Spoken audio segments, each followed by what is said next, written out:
सोच जिंदा छोड़ गया।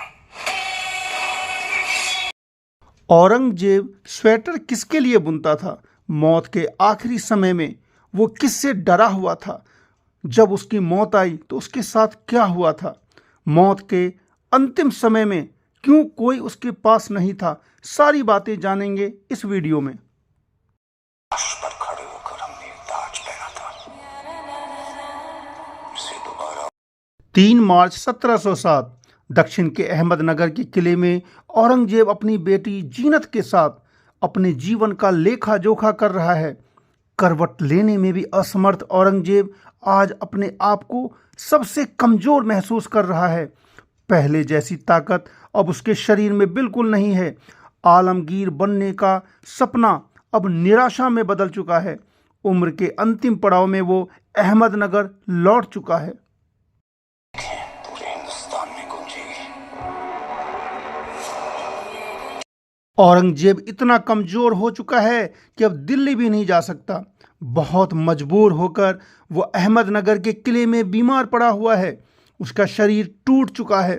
ज्वर और खांसी से वो परेशान है। मरता भी नहीं और जिंदा भी नहीं है।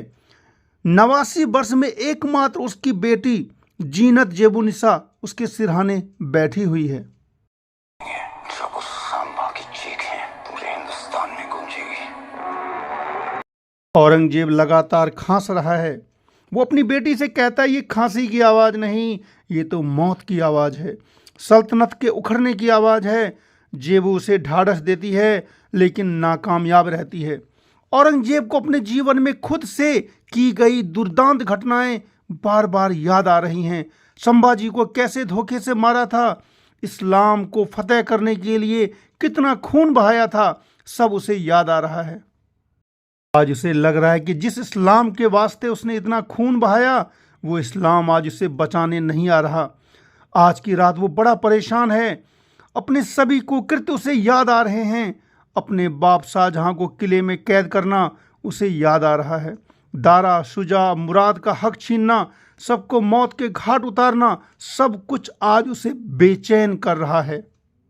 आज उसके अब्बा जान की चीखें उसके कानों में गूंज रही है। अपने भाइयों की चीख उसे सुनाई दे रही है। दारा का धड़ से अलग सर उसको डरा रहा है। दारा का लहूलुहान मस्तक उसे दिखाई दे रहा है।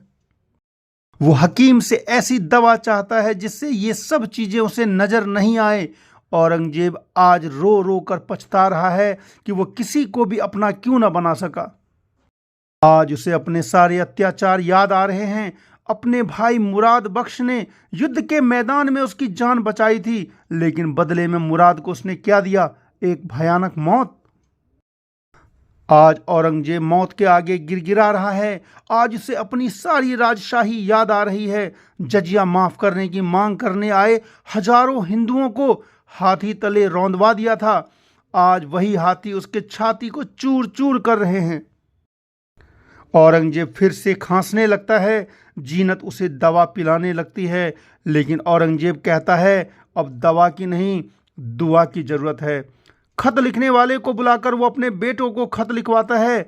अपनी अंतिम इच्छा जीनत से कहता है कि उसके देह को बिना ताबूत के ही दफनाया जाए और रात के आखिरी पहर में वो जीवन भर के कुकर्मों को याद करते करते अपनी आखिरी सांस ले लेता है।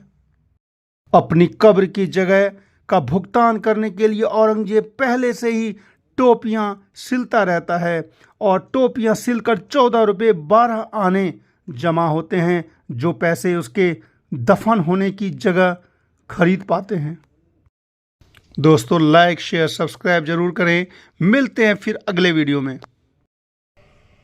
और अपनी सोच जिंदा छोड़ गया।